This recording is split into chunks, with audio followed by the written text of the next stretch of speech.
Bueno, doctora, muchísimas gracias por la presentación. De verdad que me distingue estar junto a estos expertos en la materia, el doctor Carlos Díaz, el doctor Manuel Camilo y Juliana García, compañera de aquí del siglo. De verdad que para mí es un placer compartir con ustedes este escenario. De verdad que la medicina ha dado un cambio rotundo en los últimos 10 años. Lo que era un tratamiento hace 10 años ha cambiado de forma sorprendente en la actualidad, y uno de estos es el tema que vamos a tocar hoy. Le digo a los expositores que muchos de los médicos o las personas que están aquí en el auditorio son estudiantes, entonces vamos a hacer una breve introducción desde el punto de vista conceptual antes de entrar de lleno a lo que nos concierne, ¿de acuerdo? En estos 20 minutos. Entonces, vamos a hablar de lo que es la revascularización, de lo que es el tronco de la coronaria y de la enfermedad coronaria multivaso, que son dos entidades, dos patologías, dos escenarios que son muy complejos y que el tratamiento del mismo ha dado un vuelco en el manejo en los últimos 10 años. Para que tengan una conciencia, una idea, hace 10 años, el que lo diagnosticaban de una enfermedad de tronco, lo dejaban interno hasta que se resolviera. Ahora todo esto se ha modificado. Entonces quiero preguntarle a Juliana, ¿por qué la enfermedad del tronco y la enfermedad coronaria multivaso se catalogan como un escenario complejo? Para explicarle a los estudiantes, internos, médicos y estudiantes, ¿por qué estamos discutiendo esto en el día de hoy? Buenas tardes, ante todo. Muchísimas gracias a la Universidad Católica Nordestana por la invitación, así como al Centro Médico Siglo XXI, devolviendo un poco a la universidad de lo que nos dio en su momento. La enfermedad multivaso y la enfermedad de tronco es tan importante discutirla debido a que el corazón prácticamente en la mayoría de los casos su estructura está irrigada por el tronco coronario, que es quien le lleva la mayor cantidad de sangre. Para los estudiantes, el corazón se irriga por él solo. No tiene nadie más quien le lleve sangre. Todo lo lleva a través de la aorta directamente hacia el corazón. Entonces, cuando la parte principal que lleva la sangre hacia el miocardio, como vimos con la conferencia del doctor Federico, y se tapa esa parte, pues no le va a llegar sangre al miocardio y ese miocardio va a morir. Así como también la enfermedad multivaso, cuando el corazón se va estrechando en los pequeños vasos que le llevan irrigación al músculo, de igual manera el paciente va a empezar a presentar los signos propios de isquemia miocárdica, como el dolor al caminar, que se cansa, que comienza a funcionarle ahí el corazón, como estábamos viendo cuando el doctor Taver estaba hablando, y ya se está viendo en pacientes jóvenes, que enfermedad con pacientes jóvenes ya tienen enfermedad de tronco, como vimos en los casos clínicos que el doctor presentó. Por eso es tan importante conocer qué estamos haciendo con estos pacientes, cuál es el tratamiento ideal al momento de diagnosticarlos. Entonces, doctor Carlos, ¿qué ha ocurrido? ¿Por qué estamos hablando de este tema, de la revascularización del tronco de la coronaria y de la enfermedad coronaria multivaso? ¿Qué el cambio terapéutico que ha ocurrido en los últimos 10 años que ha traído a discutir este tema? ¿Qué ha ocurrido? Buenas tardes también, gracias por la invitación. Lo que la doctora pues nos apuntaba, el corazón es un órgano totalmente aerobio, o sea que funciona a través del oxígeno. Y es por esto que la única nutrición que tiene el miocardio es a través de las coronarias. O sea, definitivamente si tenemos una alteración de este flujo coronario, pues definitivamente vamos a tener alteración, y como todos sabemos, a nivel mundial la principal causa de muerte son los infartos, la cardiopatía isquémica, por así decirlo. Entonces, lo que el doctor Ben abordaba sobre la enfermedad multivascular es que un paciente anteriormente, inmediatamente se diagnosticaba con multivascular, y me voy a la definición de que un paciente que tiene más de 3 vasos afectados. Todos sabemos que el sistema izquierdo se va a dividir en la mayoría de los pacientes en una coronaria descendente anterior y la circunfleja, y la coronaria derecha. Entonces, en este contexto, el paciente es aquel que tiene afección de estos 3 vasos. Son pacientes que tienen una enfermedad bastante importante en el contexto de que aumenta su mortalidad, depende de la cantidad de arterias afectadas que tiene este paciente. Entonces, definitivamente, anteriormente diagnosticábamos un paciente con enfermedad multivascular, era un paciente que era candidato a cirugía. cosa que ha cambiado bastante con el tiempo. O sea, ya te vemos que no todos los pacientes que tienen enfermedad multivascular necesariamente deberían ir a cirugía. O sea, que hemos avanzado muchísimo en el contexto de un paciente con multivaso que deba o no ir a cirugía. Bien. Sí, entonces, doctor Camilo, ¿qué hizo? ¿Qué ha llevado a que ya un paciente que tenga, lo que dice bien el doctor, un paciente, vamos a ponernos hace 10 años, mucho menos, pero hace 10 años, que tenía el tronco de la coronaria izquierda tapado, obstruido, tenía el diagnóstico y la terapéutica era cirugía, ¿ok? Un paciente que era trivascular, que tuviera afección de 3 de las arterias coronarias, entonces el tratamiento de esto era cirugía. Y ahora eso ha cambiado. Ahora hay que valorar otras alternativas terapéuticas como es la angioplastía. ¿Qué ha cambiado, doctor Camilo? ¿Por qué ahora hoy en día podemos valorar otra alternativa terapéutica con respecto a este tipo de paciente diferente a la cirugía? Bueno, primero agradecer a la invitación al comité organizador. Para mí es un gran honor. Esta fue mi universidad donde nos formamos. Veo muchas caras familiares que a veces por motivo de trabajo casi no nos reunimos, pero primero vamos a comenzar con unos conceptos fundamentales, ya que aquí hay personas, cardiólogos, hay otros intervencionistas y hay médicos de formación. Lo primero es que el tronco es una estructura compleja. A diferencia de las imágenes que mencionó o mostró el doctor Tavera, que eran vasos lineales, que no son bifurcados, que no tienen complejidad agregada independientemente de la trombosis, el tronco es una anatomía compleja. Primero, porque del tronco deriva el 85% de la irrigación del músculo ventricular izquierdo, es lo primero, siempre y cuando la dominancia sea izquierda. Segundo, la diferencia de diámetro que se genera desde el tronco hacia sus ramas secundarias, circunflejidea, y el ángulo en la cual ellas nacen, desde el punto de vista intervencionista, pues eso tiene mucha relevancia. ¿Qué ha cambiado en los últimos años? Existen un sinnúmero de herramientas que nos proporcionan cierta seguridad a la hora de intervenir un tronco. Por ejemplo, existe lo que son imágenes intracoronarias. La imagen intracoronaria viene siendo el apoyo fundamental a la hora de decidir intervenir un tronco. ¿Por qué? Porque no podemos valorar de una manera más detallada que simplemente una angiografía.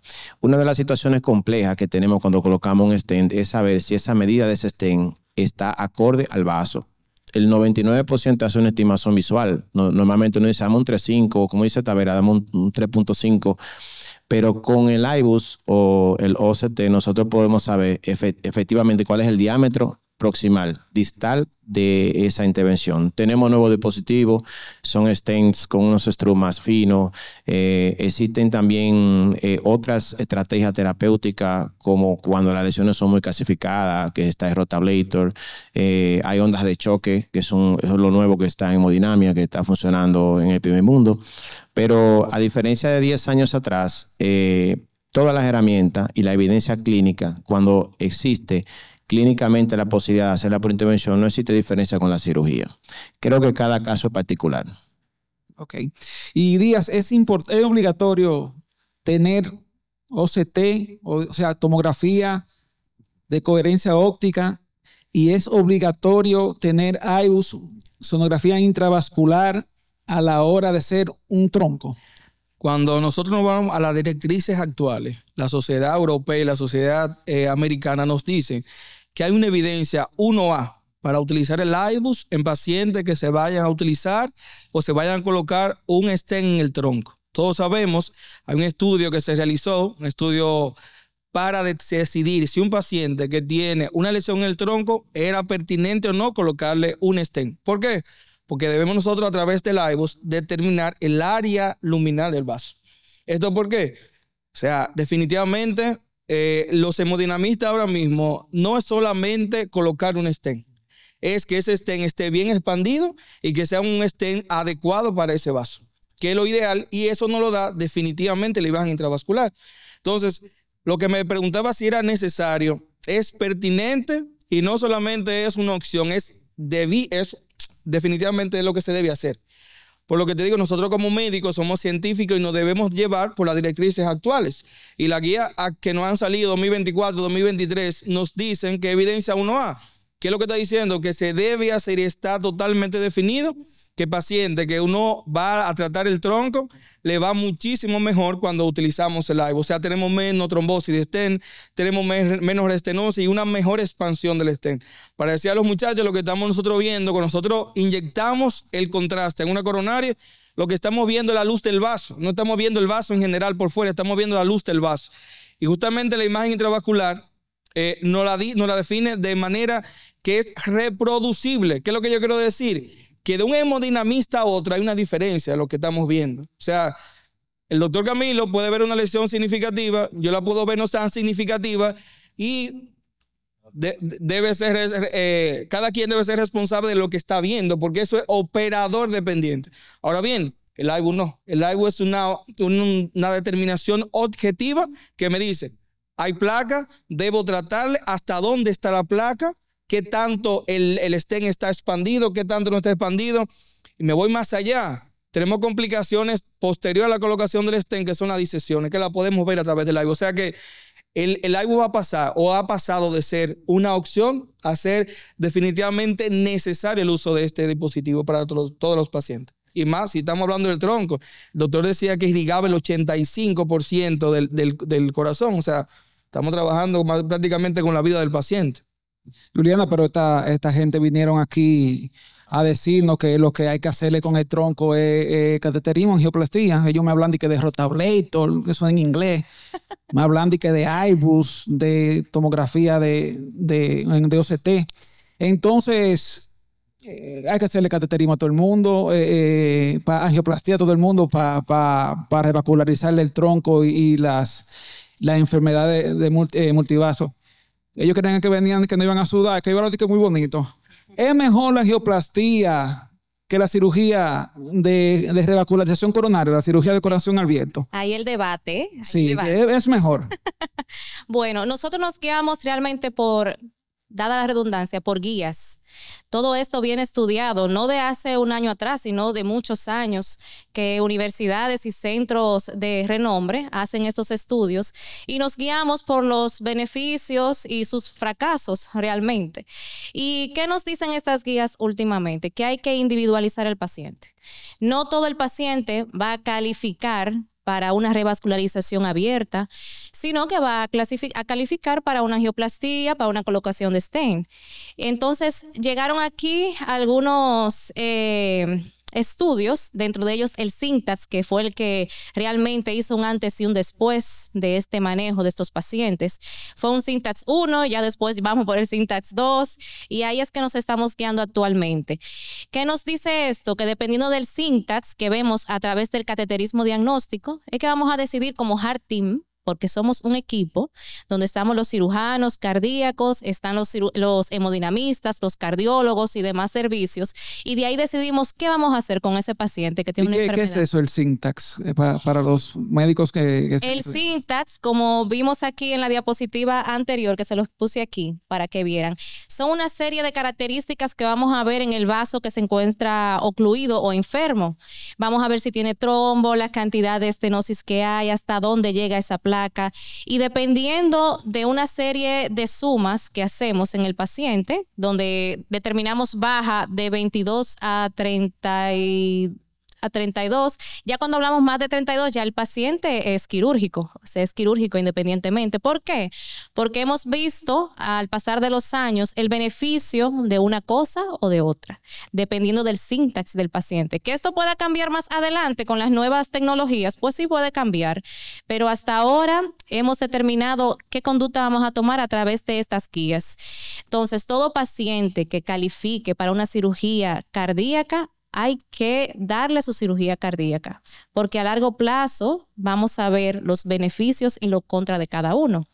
Y por eso es tan importante lo que estábamos hablando de los dispositivos tipo IVUS actualmente utilizados, que son 1A en el ejercicio de la hemodinamia, porque podemos ver cómo quedó ese stent, qué tan expandido está, cómo está la luz después del stent, si se disecó, y podemos evitar de esta manera que el paciente que elegimos para hacerle un cateterismo terapéutico pues caiga en otra recaída temprana. Y principalmente los pacientes jóvenes, como el paciente que el doctor Taveras presentó hace ratito, siempre dejamos la opción quirúrgica ya para el final. Tratamos siempre de rescatar de manera menos invasiva al paciente, porque un paciente que va a cirugía cardíaca, usted volverle a dar una cirugía cardíaca en 2 años, pues aumenta mucho la morbimortalidad en el paciente. Entonces, por eso es tan importante guiarnos por los estudios que ya se han hecho, por lo que ya conocemos y seguir esas pautas terapéuticas. No hacernos hincapié siempre en que el paciente va para cirugía. No, hay que individualizar el paciente realmente.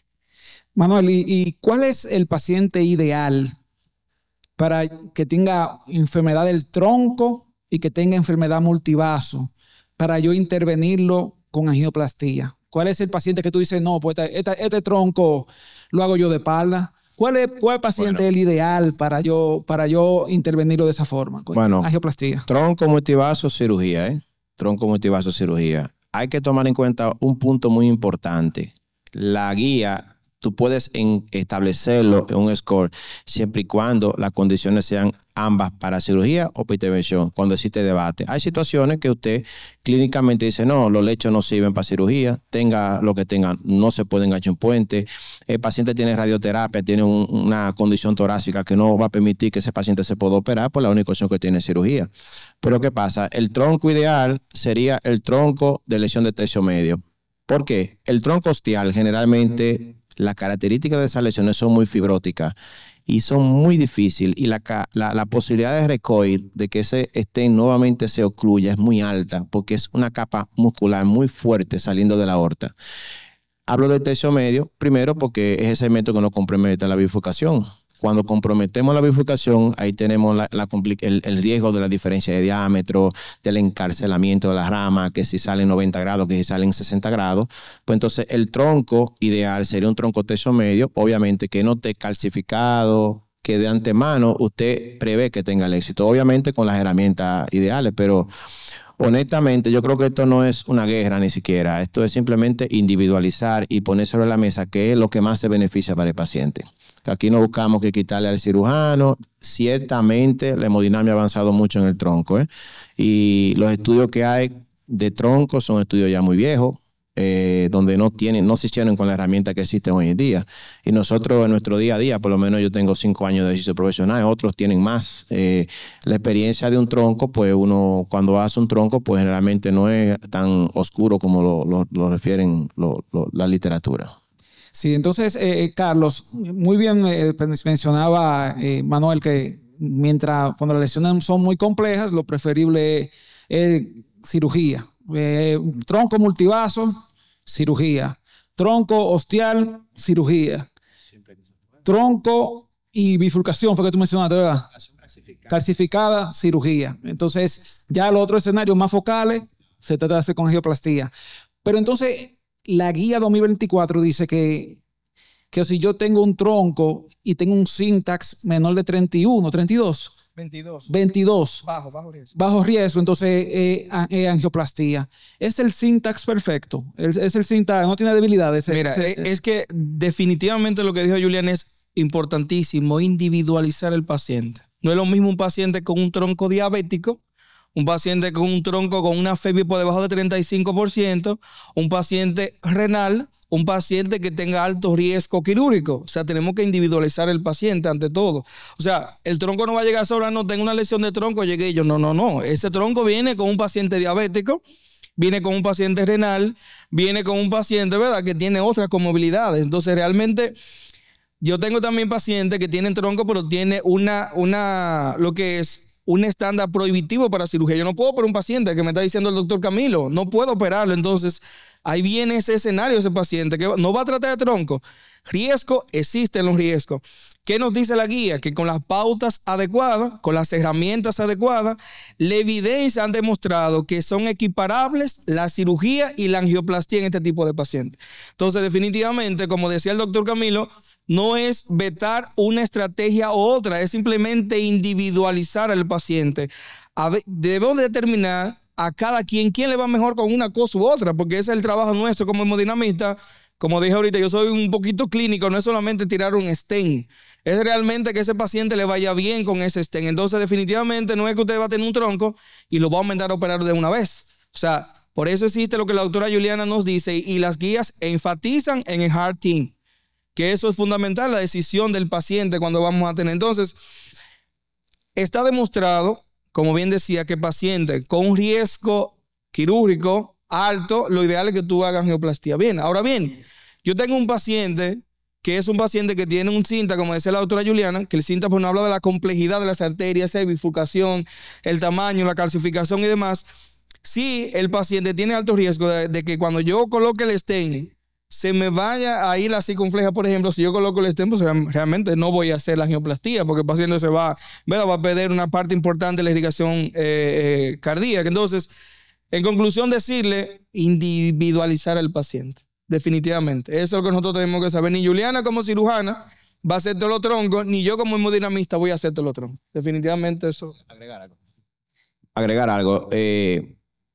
Normalmente cuando uno hace un cateterismo y ve un tronco, sabe que el paciente no es un ST que esté tapado, uno le pone un stent tronco de A. Pero quien primero debe saber qué es lo que tiene y qué estrategia va a decidir es el paciente. Usted tiene que explicarle al paciente qué prefiere. El paciente dice, yo no me voy a operar. No me voy a operar. Hay otros que dicen, no, mira, el stent, qué sé yo, en cierto tiempo se me puede ocluir, yo puedo tener riesgo de trombosis. No, mira, yo no quiero que me pongan stent. Es lo primero. Esto es una decisión con la mente fría. Salvo el escenario de un infarto agudo que usted entra y resuelve lo que tenga que resolver, punto. Pero yo creo que vale la pena siempre, cada paciente con tronco, discutirlo. Paciente, médico de ABC, de cabecera, en este caso el médico que lo trata, y el Heart Team en general. Es una decisión que se toma con la mente fría realmente. Sí, muy bien. Yo estoy de acuerdo con ustedes. Un syntax, una lesión de una placa, no pueden gradarme el estado general y clínico de un paciente. O sea, que hay que evaluarlo completo y ver lo que más beneficia al paciente. Y importante, eso era la próxima pregunta que le iba a hacer. Le iba a hacer a Juliana. ¿Qué prefieren los pacientes? ¿Qué ellos prefieren? ¿Cirugía sin estadística? ¿Qué prefieren los pacientes? ¿Cirugía o angioplastía cuando tienen una afección de este tipo? Realmente el médico tiene que ser honesto con el paciente. Son enfermedades que ponen en riesgo la vida de nuestros pacientes. Son enfermedades graves.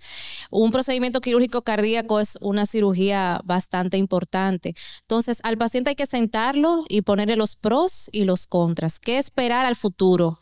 No solamente es resolver el problema en el momento, sino qué viene después de eso. O sea, cuáles son los pros y los contras de cada uno de los procedimientos que realizamos y de cómo se encuentra el paciente en el momento.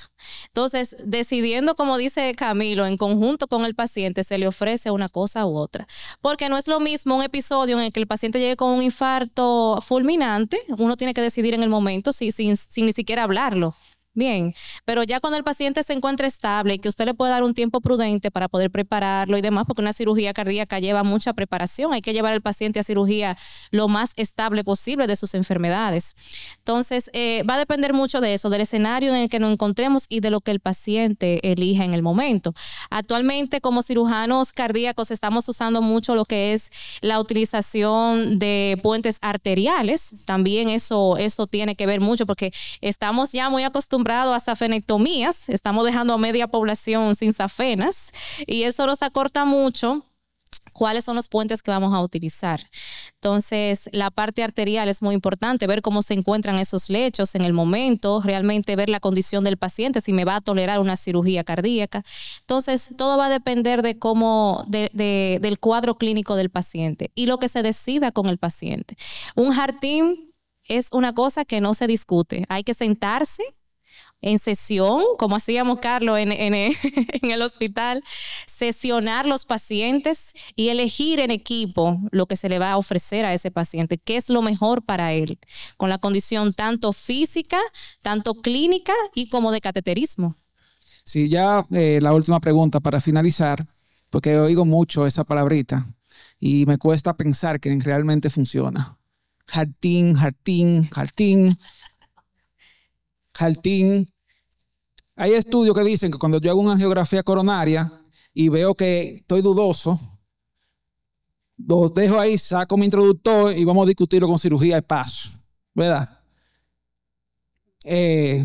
Siéndole honesto, hemodinamista, pasa eso con frecuencia. ¿Se usa bien el Heart Team o es una conceptualización? Pasa eso.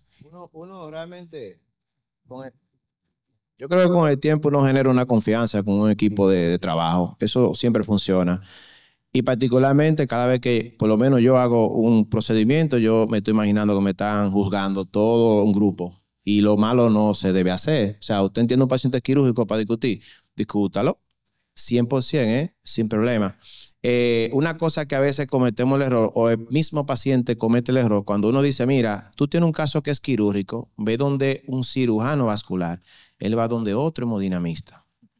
Y ese hemodinamista dice, no, ese muchacho no, ven, vamos a ponerte 2 o 3 TEN. Y, no, mira, o sea, existe de todo, pero a veces nosotros tenemos que no es que necesariamente tiene que tener otra opinión de otro hemodinamista. Cuando son indicaciones quirúrgicas, yo entiendo que lo correcto es no perdernos nunca en eso, porque quizá la destreza de un médico con mucho más experiencia que yo, obviamente, quizá el éxito sea más. Eso es algo indiscutible.